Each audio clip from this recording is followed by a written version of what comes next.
আবারও মাথাচাড়া দিয়ে উঠেছে করোনা ভাইরাস।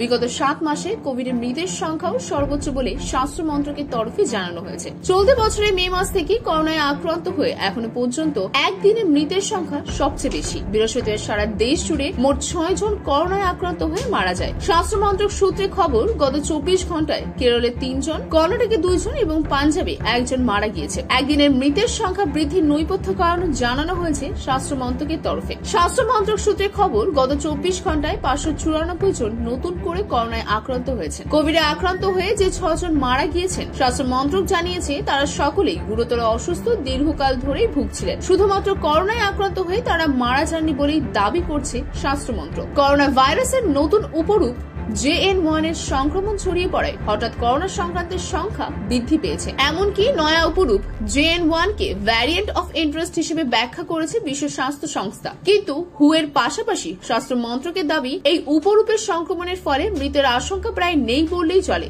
তাছাড়া এই উপরূপটি আগের উপরূপের চেয়ে বেশি ক্ষতিকারক নয় বলেও জানানো হয়েছে। কোভিডের প্রতিষেধক নিলে এই সংক্রমণের হাত থেকে নিজেকে রক্ষা করা যাবে। তবে করোনার সংক্রমণ নতুন করে বৃদ্ধি পাওয়ার ফলে ভারতের বিভিন্ন রাজ্যে কোভিড পরীক্ষা করার জন্য নির্দেশিকা জারি করা হয়েছে। দিল্লি, উত্তরাখণ্ড এবং মহারাষ্ট্র প্রশাসন রীতিমধ্যেই জিনোম সিকোয়েন্সিং এর জন্য হাসপাতালে ভর্তি রোগীদের কাছ থেকে নমুনা সংগ্রহের নির্দেশ দিয়েছে। বুধবার মহারাষ্ট্রে করোনায় প্রথম আক্রান্ত ধরা পড়ে। বৃহস্পতিবার মহারাষ্ট্রের মুখ্যমন্ত্রী একনাথ শিন্ডে রাজ্যের করোনা পরিস্থিতি নিয়ন্ত্রণের জন্য বৈঠকে বসেছিলেন। শুক্রবার দুপুর 3টায় মহারাষ্ট্র স্বাস্থ্য আধিকারিকরা একটি উচ্চ পর্যায়ের বৈঠকের সিদ্ধান্ত নিয়েছেন। এই বৈঠকে ভবিষ্যৎ পরিস্থিতি নিয়ে আলোচনা করা হবে বলে জানানো গেছে। স্বাস্থ্য মন্ত্রকের এক মুখপাত্র করোনার বর্তমান পরিস্থিতি নিয়ে বলেন, করোনার প্রথম, দ্বিতীয় এবং তৃতীয় ঢেউ আছড়ে পড়ার সময় যে ভয়াবহতা ছড়িয়ে পড়েছিল, এখন আর সেই ভয় নেই। তখন বিমানবন্দরে কোভিড পরীক্ষা করার নির্দেশ দেওয়া হয়েছিল। বিমানে যাতায়াত নিয়েও সতর্কীকরণ জারি করা হয়েছিল।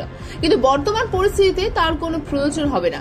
এবার করোনায় কেউ আক্রান্ত হলেও তার উপসর্গ সামান্যই। এর আগে করোনা ভাইরাসের আরো একটি উপরূপের খোঁজ পাওয়া গেছিল, যার নাম BA.2.86। আমেরিকার রোগ নিয়ন্ত্রণ এবং প্রতিরোধ কেন্দ্রের তরফে জানানো হয়েছিল, JN1 এবং BA.2.86 এর মধ্যে ফারাক খুবই সামান্য। চীনে অবশ্য JN1 প্রথমে পাওয়া যায়নি। করোনার এই উপরূপটি প্রথম পাওয়া গিয়েছিল আমেরিকায়। গত সেপ্টেম্বরে তার খোঁজ মেলে। ডিসেম্বরের পরিসংখ্যান অনুযায়ী আমেরিকার যে কজন কোভিড রোগী এই মুহূর্তে আছেন, তাদের 15 থেকে 29% দেহে রয়েছে JN1 উপরূপ। চীন, আমেরিকা, সিঙ্গাপুর সহ অন্যান্য দেশেও করোনার নতুন উপরূপের দেখা মিলেছে। Bureau report, big news.